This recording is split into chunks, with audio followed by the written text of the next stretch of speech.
안녕하세요. 포천 플러스 박상용입니다. 저는 오전에도 저희 VTS 365의 프로그램에 대해서 소개하는 동영상을 찍었었고요. 오늘은 퇴근하고 이제 집에 가는 길에 잠깐 다시 센터에 나와서 저폐아동 부모님들에게 꼭 추천하고 싶은 책이 있어서 이렇게 또 다시 촬영을 시작하게 되었습니다. 제가 오늘 소개하는 책들은 몇몇 어머님들은 알고 있는 책일 수도 있지만 어쩌면 실질적으로 자폐아동을 전문적으로 치료하는 치료사들조차도 모르는 책일 수가 있다라는 겁니다.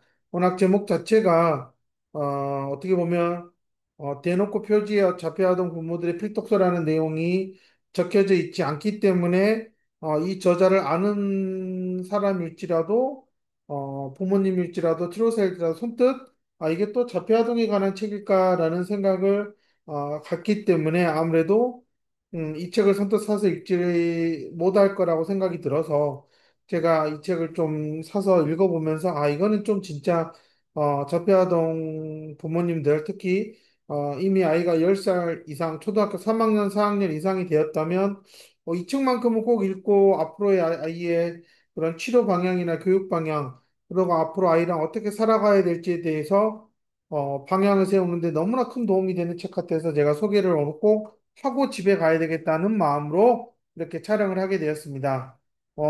이 책의 이름은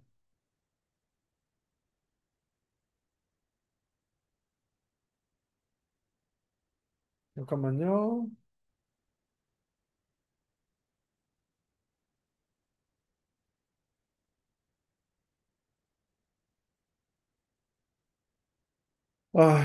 자폐아동 부모라면 반드시 읽었으면 좋을 자폐아동 치료사라면 꼭 반드시 읽었어야 할 필독서 하나를 소개하려고 합니다. 어, 책 제목은 템블 그랜딘의 비주얼 싱킹이라는 책이고요. 제가 초반에 말씀드렸듯이 표지 자체에 뭐 자폐아동 부모에게 어떤 실질적인 뭔가를 알려준다 뭐 이런 내용 자체가 없고 언어로 가득 찬 세상에서 시각적 사고자로 살아가기라는 부제를 달고 있기 때문에 단순히 어떤 그런 언어적 사고자와 시각적 사고자의 어떤 그런 차이를 비교하는 것 같처럼 보이지만 정말 제가 이 책을 보면서 느꼈던 거는 정말 우리가 자폐아동이 머릿속에서 어떻게 세상을 바라보고 있는지에 대해서 너무나 모르고 있지 않냐라는 생각이 들어서 정말 제가 가르치는 치료사들에게는 모두 추천을 해서 열심히 읽고 있는 책 중에 하나고요. 하지만 아마 요즘 들어서는 어머님들이 이런 책을 거의 읽지 못할 거라는 생각이 들어서 저는 꼭 읽었으면 좋겠다라는 생각이 들어서 이렇게 유튜브로 찍게 되었고요. 어쩌면 저는 이렇게 생각을 해요. 정말로 자폐아동을 치료하는 치료사가 이 책을 읽지 않고 있다면 저는 그 치료사는 정말 잘못된 방향으로 치료를 하고 있을 거라는 확률이 상당히 높다라는 거고요. 또 한편으로는 자폐아동을 키우는 그리고 현재 지금 치료에 올인하고 있는 부모들이 이 책을 읽고 있지 않다면 어쩌면 자신의 아이에 대해서 너무나 모르고 일방적으로 치료실에 집어넣고 있지 않냐라는 상당히 위험한 상황이 있을 수도 있다라는 것을 저는 결론으로 말씀드리고 싶은 거예요. 만약에 내가 그렇게 믿고 찾아다녔던 치료센터에서 만약에 이 치료사들이 자폐아동을 뭐 10년, 20년 가까이 했다라는 센터장들조차 최근에 나온 이 책을 읽지 않고 있다면, 읽은 적이 없다라면 저는 더 이상 그곳에서 치료받는 게 큰 의미가 없을 거다라는 겁니다. 세부적으로 자폐아동들에게 많은 문제가 지금 드러나는 것은 사실이지만 가장 큰 틀에서 아이를 어떤 방향으로 교육시켜 나가고 성인이 되었을 때의 삶을 어떻게 살기를 바라는지 계획을 세우지 못했다면 결국은 그 치료는 문제 행동을 잠시나마 줄여주는 정도의 임시방편에 해당이 되지 않는다라는 것을 저는 말씀드리고 싶고요. 정말 자폐아동을 키우는 부모님들 하루하루가 정말 너무나 고통스럽고 힘들다라는 것을 알고 있기 때문에 저는 좀 치료도 이제는 좀 선별을 해야 될 필요가 있다고 생각이 들고 정말 이런 책을 읽지 않은 치료사에게 내가 예전에 이렇게 자폐아동 오래 해보니까 이렇다라는 그런 고정관념에 빠져 있는 치료사에게 자녀를 맡긴다라는 것은 정말 선무당이 사람 넘는 거다.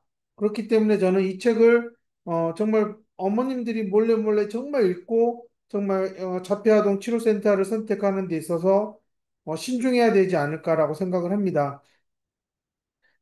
저는 이 책을 우연찮게 또 다른 책인 나는 그림으로 생각한다라는 그런 그 책을 사서 읽으면서 이 사람을 알게 되었고, 뭐, 최근 들어서는 전혀 생각을 못 하다가 우연찮게 다른 어떤 책들을 찾다 보니까 이 책이 또 추천이 되어서, 어, 읽어보게 되었죠. 그래서 제가 이렇게 지금 거의 3분의 2 정도 읽은 내용으로서는 내가 이 정도 알면서 이렇구나라고 깨달은 게 있다면 정말 일반적인 자폐아동 치료사들이 과연 알고 있을까? 자폐아동을 전문으로 했다는 오래된 언어치료사 센터장들은 알고 있을까? 저는 모른다라는 게 확실하다라고 생각이 들고요. 이 책이 벌써 2023년도에 책이 나와서 지금 2년째 된 책이지만, 엄마들이 과연 이 책이 나온 존재를 알고 또 읽으면서 자폐아동 치료에 어떤 그런 기준을 만들어가고 있냐 했을 때 전부 다 아니다라는 결론을 내렸고, 그렇기 때문에 제가 이번만큼은 꼭 소개를 해드리고 싶어서 이 책을 지금 처음으로 공개를 해드리는 것 같아요. 거의 이 책은 현재 우리나라에서 자기계발서 분야에서 소개가 돼서 나오는 책이기 때문에 어쩌면 치료사들 중에 책을 읽지 않는 치료사라면 거의 이 책을 산 적도 없을 거라는 것을 저는 확신할 수 있어요. 그만큼 안 읽고 주먹구구식으로 치료를 하고 있을 거다라는 겁니다. 그렇기 때문에 어머님들이 만약에 이 유튜브를 본다면 정말 먼저 사서 꼭 읽어보고 그 책 내용에서 정말 엄마들이 이해 안 되는 부분들이 있으면 그 치료사들에게 물어봤을 때 어떤 대답을 하는지 한번 들어보시라는 겁니다. 아마 정말 허무맹랑하고 얼토당토 않은 그런 궤변을 늘어놓는 센터장들과 치료사들이 너무 많을 거기 때문에 혹시라도 치료사나 센터장 중에 이 책을 알게 된다면 정말 엄마들이 읽기 전에 미리 읽고 있어라. 그렇지 않으면 정말 무식함이 그대로 드러날 거라는 겁니다. 이 책의 저자 메리 템플 그랜딘이라고 하는 교수님은 1947년 8월 29일에 태어나셨다고 하네요. 그리고 본인이 어렸을 때 자폐 진단을 받았고 자폐증 때문에 상당히 어려운 유년 시절을 보냈다라고 얘기를 하고 있고요. 그 중에서도 이제 상당히 이제 고기능 자폐 범주의 스펙트럼에 있기 때문에 이렇게 상당히 학업적으로나 어떤 발명으로나 상당히 이제 성공 사례 중에 한 분이라고 할 수 있는 거죠. 그렇기 때문에 옛날에 그런 1950년대, 60년대에 자폐가 무엇인지도 모르고 정확하게 진단도 못 내리는 그런 시점에 태어났을 때에도 정말 열악한 환경에서도 이렇게까지 지금 대학의 교수가 되고 동물들의 어떤 복지나 이런 것에 관련돼 있는 기계를 개발하고 또 여러 자폐 아동들에 대한 교육에 있어서 강의를 하러 다니신다는 것은 정말 우리가 보고 배워야 될 점이 아닐까라는 생각이고 또한 이거는 또 미국이기 때문에 또한 이런 게 가능하지 않냐라는 생각도 좀 사실 들긴 합니다. 자, 템플 그랜진의 성장 스토리를 보시면 3세 무렵 뇌손상으로 오진받았으나 후에 고기능 자폐 진단을 받았다라는 거죠. 무엇보다도 언어 발달이 너무나 느렸고, 정말 언어 습득하는데 너무나 힘들었기 때문에, 정말 엄마의 그런 조기적인 중재와, 구조화된 교육 덕분에 점진적으로 사회에 적응하기 시작했다라고 하는 거고요. 아무래도 60년, 70년대에 그런 본인이 가장 그런 성인기에 겪었던 그런 사회생활은 너무나 힘들었다라고 얘기하고, 어쨌든 사람과 어울려 살아가는데 너무나 어려움이 많았다는 겁니다. 하지만 어렸을 때 가졌던 다양한 그러한 스스로 해보는 노력들, 상당히 이제 그런 부분에서 엄마의 원칙이 좀 정확했다라는 겁니다. 이런 성장 과정을 통해서 상당히 이제 동물 복지나 연구에 있어서 이제 독보적인 그런 감각을 가지고 문제를 해결하는 해결사 역할을 했다라고 얘기를 하고 있는 거죠.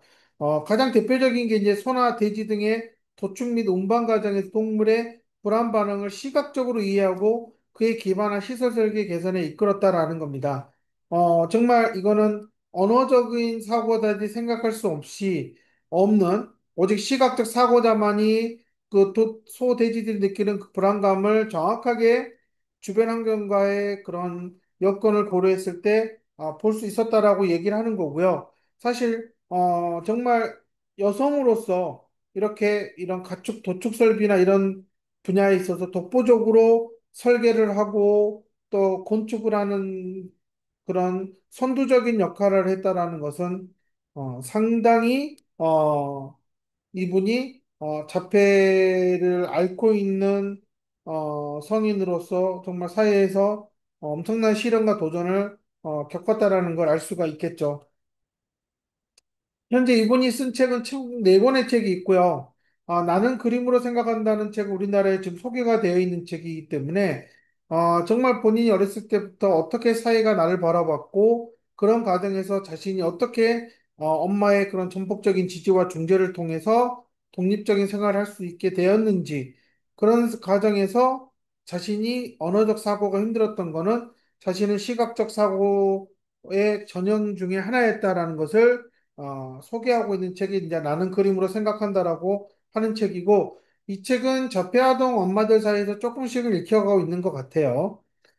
그 다음에 이제 본인이 이제 동물학 전공자이기 때문에 이런 동물에 대한 특징들이나 인간의 공감력에 대해서 책을 쓴 내용이 있고 또 자폐에서 세계에서 배우다라는 책이 있고 그 다음에 이제 자폐 ADHD 등 신경장애를 가진 사람들의 성공 사례 인터뷰집이 있다라는 겁니다. 그렇게 많은 책을 쓰진 않았지만 제가 이 비주얼 싱킹이라는 책을 봤을 때는 역시 이제 대학의 교수였던 것만큼 상당히 연구 자료와 검증 자료를 정확하게 분석해서 제시하고 있다는 점에서 그래도 자폐아동을 좀 했다는 치료를 좀 했다는 치료사라면 이 책 정도는 그래도 좀 뭐 많이는 아니더라도 한 번은 읽었어야 되지 않을까 하는 생각이 듭니다. 저도 이제 전혀 표지 자체에 자폐의 그런 언급이 없었기 때문에 자기계발서라고 해서 보지 않았던 책 중에 하나였거든요. 근데 정말 안을 들여봤는데 이거는 정말 새로운 세상이다. 아마 최근에 나온 책 중에 이렇게 좀 더 실생활에 근접해서 이렇게 여러 가지 조언과 아주 중요한 연구 자료들을 소개해 주는 책이 이 책보다 더 나은 게 있을까라는 생각이 들어서 제가 이렇게 소개를 해드리는 겁니다. 정말 전혀 또 출판사 자체가 이런 자폐아동이나 이런 쪽이 전혀 관련되지 않은 책이고 오직 이제 이게 상당히 미국의 아마존이나 이런 데서도 상당히 검증된 책이었기 때문에 현대 사회를 살아가는 사람들이 꼭 필요하다고 해서 이 책이 우리나라에서 번역이 되었는데 저는 자폐아동을 키우는 부모들이라면 정말 이 책은 밑줄을 그어가면서 읽어야 되지 않을까라고 생각을 하고 있습니다. 우리가 제가 읽었던 나는 그림으로 기억한다는 책 내용을 보면 어쨌든 자신의 시각적 사고자였다라는 거죠. 그래서 태어날 때부터 언어적 사고자가 아니었기 때문에 상당히 언어를 습득하고 사용하는 데 있어서 어려움이 많았다. 그래서 본인은 세상에는 이제 시각적 사고자와 언어적 사고자가 있고 시각적 사고자에도 이제 이 책에서 얘기하는 게 이제 사물 지각형과 공간 지각형의 두 가지 유형이 또 있다라고 세분화시켜서 이제 얘기를 하고 있습니다. 또 하나는 이제 본인이 아주 어렸을 때 그런 감각 감인으로 인해서 상당히 불안감이 높았다라는 얘기를 하고 있는 거고요. 또한 이제 자신이 일반적인 사람들과 다르게 상당히 동물들의 어떤 그러한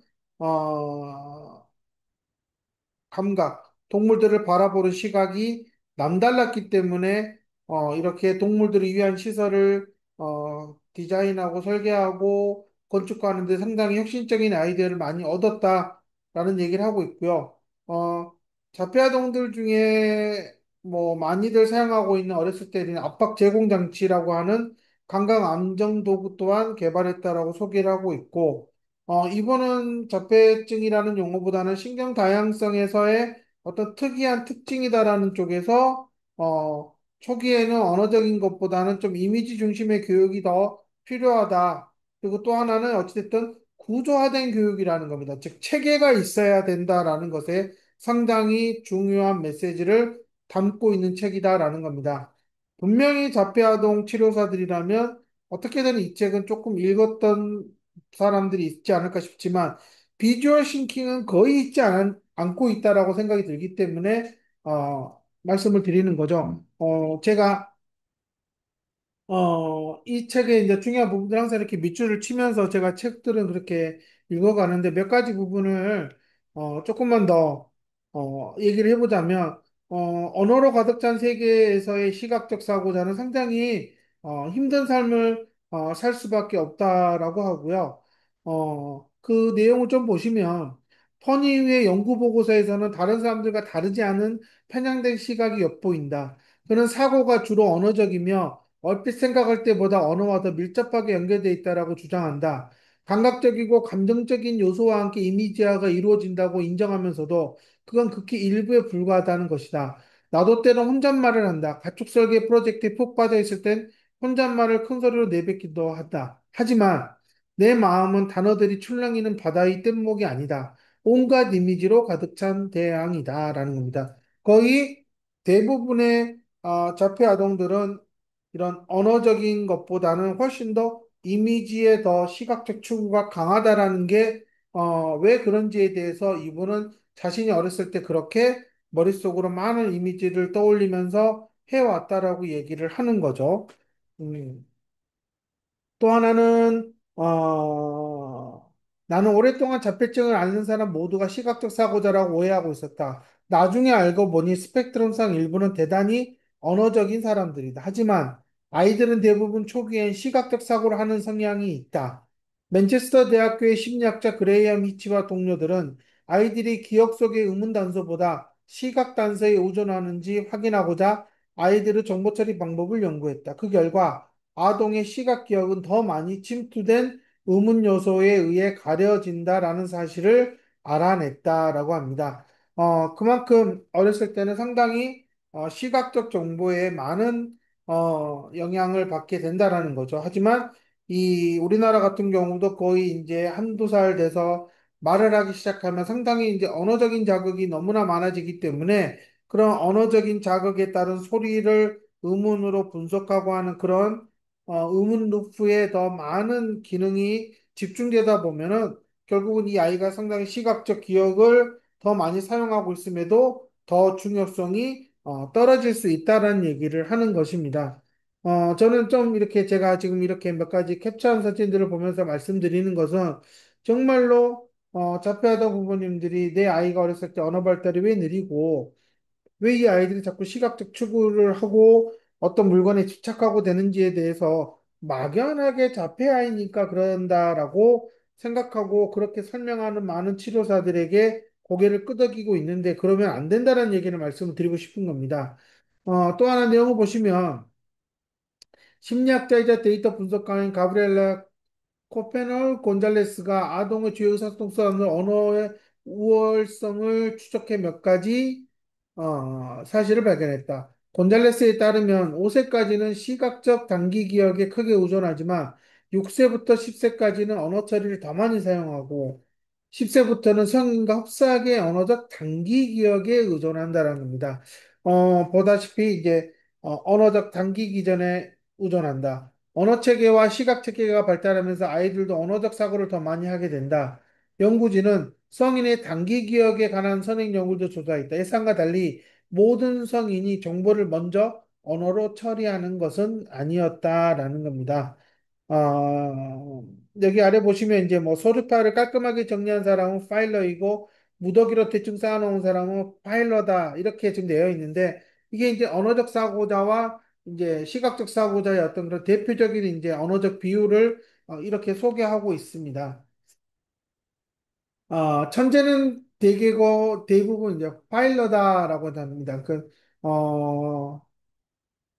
그들에게 난장판이 정리된 상태라고 하고 있고 뭐가 어디 있는지 다 안다. 마음의 눈으로 바라보기 때문이다라는 겁니다. 저 또한 이제 상당히 이제 많은 교구와 책들을 쌓아놓고 있을 때 제 나름대로는 어디에 무엇이 있는지 잘 찾는 것처럼 상당히 자폐아동들은 시각적 정보를 기억하고 찾아내는 데 있어서 언어적 사고와는 다른 그런 능력을 사용한다라는 겁니다. 음. 또 하나의 특징은 자연 속에서나 실험 상황에서 다른 사람들이 놓치는 패턴을 쉽게 포착할 수 있다라는 겁니다. 그렇기 때문에 상당히 어떤 책의 배열이나 어떤 자동차의 배열이나 이런 것들에 대해서 패턴이 흔들렸을 때, 패턴이 깨졌을 때 그걸 누구보다도 가장 더 빨리 파악을 하는 것은 상당히 대부분의 장애아동들이 자폐아동들이 시각적 추구자 사고자이기 때문이라는 걸 말씀을 드리는 거죠. 뭐,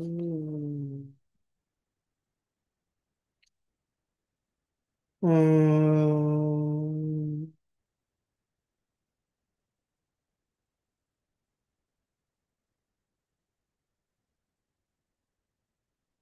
자, 시각적 뇌와 언어적 뇌. 자, 아래 보시면 뇌에서 언어 능력과 가장 밀접하게 관련된 두 부위는 19세기에 활약한 두 신경학자 이름을 따서命名됐다. 그들은 뇌에서 각기 다른 부위가 독특한 역할을 한다는 사실을 발견했다. 먼저 프랑스의 외과 의사 폴 브로카는 실어증 환자를 치료하면서 뇌의 언어 중추를 알아냈다. 환자가 사망한 후 부검을 해보니 뇌의 왼쪽 전두엽에 병변이 있었던 것으로 드러났다. 이 사실은 그 뒤에 이어진 여러 부검에서 확증됐다. 브로카 영역이 손상된 사람은 흔히 언어를 완전히 이해할 수는 있어도 말은 할 수 없다. 브로카 연구에 영향을 받은 폴란드의 신경학자 의사 칼 베로니케는 축두엽 뒤쪽에서 유사한 형태의 병변을 발견했다. 브로카 영역은 언어 생성, 즉 단어를 형성하는 능력과 관련이 있다. 제스처, 표정, 바디랭귀지 같은 비언어적 신호를 이해하는 역할도 한다. 이 브로카 영역은 입을 움직이게 하는 운동 피질과 가깝다. 반면에 베르니케 영역은 언어 이해를 담당하며 청각 피질과 가깝다. 베르니케 영역이 손상된 사람은 흔히 말을 곧잘 하지만 두서가 없고 남의 말도 잘 알아듣지 못한다라는 겁니다. 두 영역을 연결하는 커다란 신경 다발은 언어력과 이해력을 하나의 사고로 묶지만 정보를 담고 있진 않다. 우리의 신경 다발은 다른 어떤 동물보다 커서 복잡한 언어와 정교한 의사소통을 가능하게 해준다라는 겁니다. 유치원 교사가 아이들을 이끌고 보도 현장 학습을 인솔한 사례를 소개했다. 교사는 보도를 걸으며 뮤니와 주차, 위반 같은 새로운 어휘와 산수 개념 등 다양한 내용을 가르쳤다. 자폐아동 경우에도 이렇게 외부의 활동을 통해서 많은 어떤 시각적 정보를 통해서 언어를 습득할 수 있는 활동이 큰 도움이 된다는 얘기를 하고 있지만 안타깝게도 자폐아동 중에 여전히 이렇게 문 밖으로 뛰쳐나가고 하는 그런 아이들이 있기 때문에 상당히 주변 도심 속에서는 아이를 데리고 이렇게 보도블록을 걸어 다니면서 주변을 관찰하고 이렇게 학습을 한다는 게 상당히 현실적으로 제약이 있습니다. 그럼에도 그렇게 돌발적인 행동을 뛰쳐나가는 아이가 아니라면 분명히 아이하고 하루에 일정한 시간을 두고 외부 활동을 통해서 아이에게 어떤 시각적 정보를 습득하는 그런 시간을 만들어주는 것은 상당히 어렸을 때 꼭 가져야 될 중요한 활동 중에 하나라고 얘기를 하고 있는 거죠. 음. 여기에서 이제 보시면 이런 얘기가 나와야죠. 도널드스는 고민형의 아이들에게 맥락을 제시했기 때문에 그러한 차이가 발생했다고 판단했다. 도널드스는 인간적으로 의미 있는 맥락이 우리의 사고에 영향을 미친다고 믿었다. 결국 우리는 아이디어를 파악하고 실행하기 위해 그 아이디어를 현실 세계의 사례와 연결할 필요가 있다라고 합니다. 아이들은 현실 세계에서 어떤 역할이든 맡고 싶어 하므로 실질적인 일을 더 좋아한다라고 말했어. 자, 이 부분을 보셨을 때에는 현재 일반적인 자폐아동이 전문적으로 치료를 받고 행동 수정을 받는 곳에서는 실생활과 너무나 동떨어져 있고 그냥 기계적인 훈련을 하고 있는 게 대부분이다.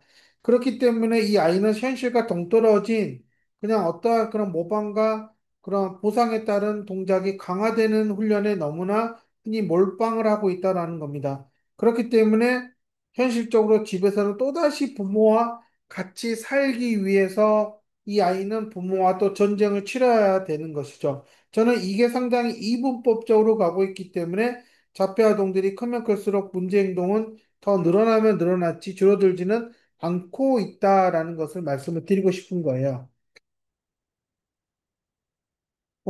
제가 오늘 카페에도 이제 올린 내용 중에 하나인데요. 이 천문학자 밥 윌리엄스가 만원경을 우주의 텅 빈 영역으로 돌려보자고 제안했을 때 동료들은 만원경의 귀중한 관찰 시간을 낭비할 거라고 생각했다. 텅 빈 공간을 봐서 뭐가 있겠냐라는 거예요. 하지만 그는 뜻을 굽히지 않고 북극칠성 근처의 어두운 공간으로 만원경을 돌렸다. 허블 우주 만원경이 얼핏 아무것도 안 보이는 것을 가리키자 수천 개의 은하와 강한 우주가 드러났다. 눈에 보이는 별들 너머에 참으로 경이로운 세상이 펼쳐져 있었다. 저는 어쩌면 자폐아동 부모님들이 자폐라는 꼬리표가 아이한테 붙는 순간부터 모든 게 자폐를 기준으로 보고 있다 보면 그 아이가 그 자폐 너머에 가지고 있는 무한한 가능성과 이 아이의 그런 여러 가지 강점들과 이런 장점적인 행동들이 거의 다 묻혀버리는 건 아닐까라는 점에서 저는 이 내용을 아주 유심 있게 보고 있는 거고요. 그렇기 때문에 정말 여기서 말하는 바느질, 요리, 정원 가꾸기, 뭐 조리, 수선, 실험 이런 모든 것들을 만들고 촉각 세계를 경험할 기회를 제공한 것 외에도 인내심과 회복력, 호기심을 기를 수 있도록 격려해야 된다. 정말 이런 부분에 더 많은 시간을 투자해야 되지 않을까라는 생각이 드는데요. 유독 한국에서는 상당히 이 자폐아동 치료에서 이 언어적인 치료의 비중이 너무나 크고 그러다 보니까 상당히 인지적으로 학습을 할 수 있는 기회는 줄어들었기 때문에 결국은 상당히 이 아이들의 정신 영역이 협소해지는 결정적인 이유가 되지 않을까 상당히 걱정하는 부분이 저는 이런 부분인 거죠. 또 아래 내용을 보시면 이런 내용이 있죠.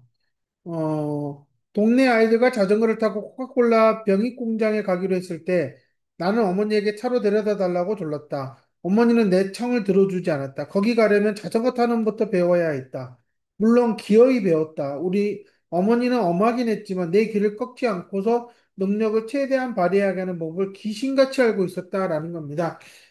정말, 이 어머니가 보여주는 여러 가지 그런 어떤 원칙은, 너는 이거를 함으로써 갈 수 있다라고 하는 것들은 정말 자폐아동을 어렸을 때부터 꼭 부모와의 관계에서 지켜야 할 때 하나의 룰이 되어야 되지 않을까라고 생각을 하고 있습니다. 그러나 나는 꼬리표와 치료 프로토콜 따위에 짓눌리지 않았다. 반항적 기질이 다분했던 어머니는 늘 당신 방식대로 밀고 나갔다라는 겁니다. 무엇이 좋은지를 안다면, 그리고 그게 꼭 필요하다면 절대 타협하지 않고 그것을 아이가 습득하는 데 있어서 가장 최우선으로 삼았다라는 내용을 갖고 있는 거죠. 그렇기 때문에 정말 치료사들은 엄마들의 멘탈 관리에도 엄청나게 많은 집중을 해야 되고 그러려면 본인들이 멘탈에 상당히 다양한 멘탈 관리법을 알고 있어야 되는 게 맞는 거죠. 엄마의 하소연만 들어준다고 해서 엄마는 일어서지 않는다라는 겁니다. 어떻게든 일어나서 뭔가를 할 수 있는 길을 찾아줘야 된다라는 게 제 생각인 거고요. 아이들과 부모들이 새로운 시도를 회피하려고 그 꺼리표를 들먹이는 모습도 목격했다. 내 어머니가 나한테 해준 가장 중요한 일을 꼽으라면 나를 장애인으로 또는 자신을 장애의 엄마로 여기지 않았다는 점을 들 수 있다. 물론 책 내용이 이렇고 미국이라는 여건에서는 충분히 그럴 수 있는 거지만 한국 여건에서 이렇게 바라본다는 게 쉽지가 않다라는 겁니다. 그럼에도 내가 읽고 쓰고 말하는 데 필요한 언어 치료와 개인 지도 등 보완적인 학교 환경을 제공해 줬다. 사실 이런 게 이제 이러한 학교 교육에서는 해결해 줄 수 없기 때문에 사실 엄마들이 모든 걸 계획하고 세워야 되는 모든 걸 실천해야 되는 그런 안타까운 현실에 있는 게 사실이죠. 많은 부모가 내 어머니처럼 본능적 감각을 갖췄을 거라고 추정하지만 장애 사고 방식은 일종의 터널 시야를 초래할 수 있다. 특정 측면만 바라보고 나머지는 보지 않아 주변의 대부분을 놓쳐버리는 현상을 터널 시야라고 하는데요. 어쨌든 어머님들이 내 아이가 자폐아인 걸 알고 또 그래서 그 자폐아동에 관련돼 있는 카페에 들어가서 정보를 얻고 또 거기에서 매일 엄마들에게 물어보고 그러다 보면 점점점 엄마들의 시야는 터널에 갇혀서 세상을 못 보게 된다라는 겁니다. 저는 그렇기 때문에 항상 엄마들에게 조심하라고 말씀을 드리는 거예요. 꼬리표는 양날의 검이 될 수 있다. 너무 많은 부모가 자녀의 강점을 개발하려고 애쓰는 대신 장애 사고방식에 갇혀 헤어나지 못한다. 개인의 정체성이 형성되는 방식은 경력 개발과 자존감에 영향을 미친다. 그래서 장애와 가치 있는 신경 다양성은 반드시 구분해야 된다라고 하는 거죠.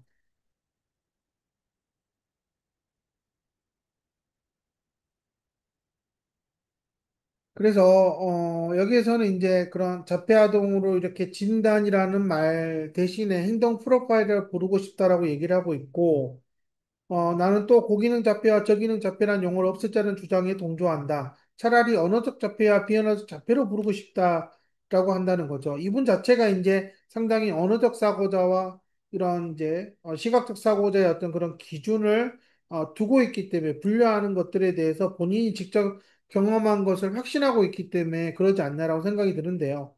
여기서 또 하나 읽어봐야 될 내용은 내 어머니가 강조했던 매너, 차례 지키기, 자기 표현은 숙달하기 어렵지만 협력과 의사소통과 타협을 익힐 수 있는 진정한 삶의 기술이다. 이러한 자질을 익히지 못했다면 나는 진로로 개척할 수 없었을 것이다. 내가 멍청하지 않다는 사실을 사람들에게 어떻게든 입증하고 싶었다. 정말 어려운 과제가 아닐까라는 생각이 드는 거죠. 현실적으로 상당히 자폐 정도가 심하다면 내가 멍청인지 아닌지도차 제대로 모르고 있기 때문에 사실 이런 수준이 되려면 어느 정도 고기능 자폐가 돼야 되는 게 맞는 거기 때문에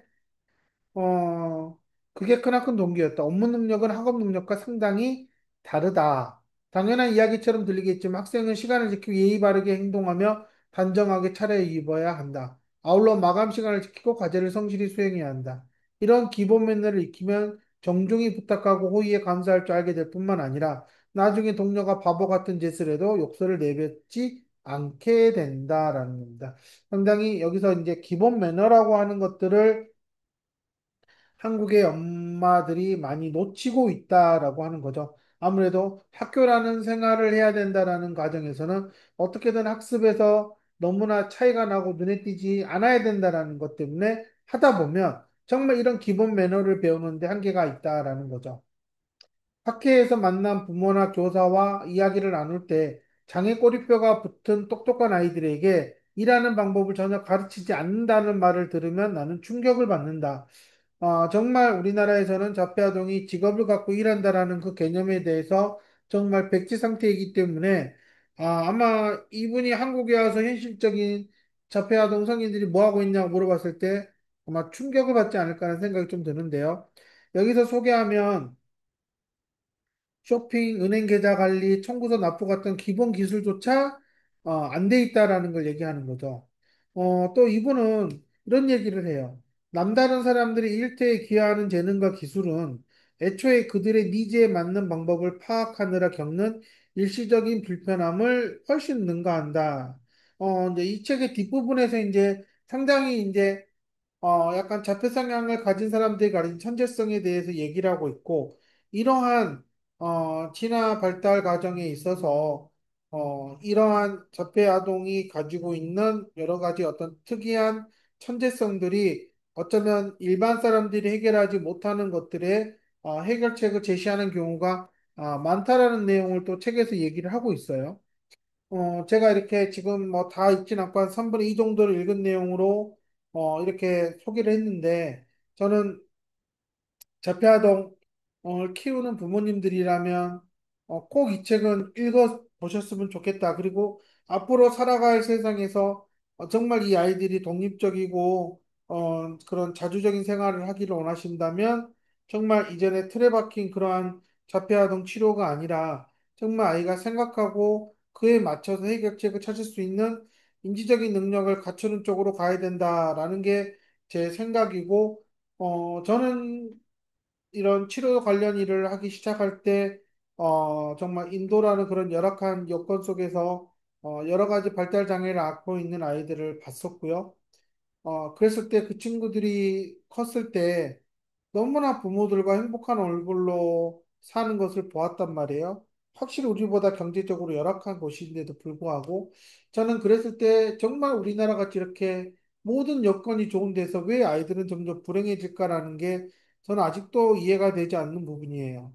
그렇기 때문에 저는 꼭 이런 부분들은 이제는 달라져야 되지 않을까라는 생각이 드는 거죠. 그렇기 때문에 저는 이 비주얼 싱킹이라고 하는 책은 제발 정말 엄마들이 읽고 또 밑줄 쳐가면서 읽고 또 써가면서 읽고 다짐하고 그러면 정말 좋은 치료사를 만나는 안목이 생길 거라고 자신 있게 말씀드릴 수 있습니다. 그리고 또한 자폐아동 치료를 하시는 분들이라면 뭐 책이 거의 400페이지에 가까운 양이지만 그래도 올 남은 6개월 동안은 좀 시간을 투자하셔서 좀 읽으시면서 좀 큰 사고를 했으면 좋겠다는 생각으로 촬영을 하게 되었습니다. 감사합니다.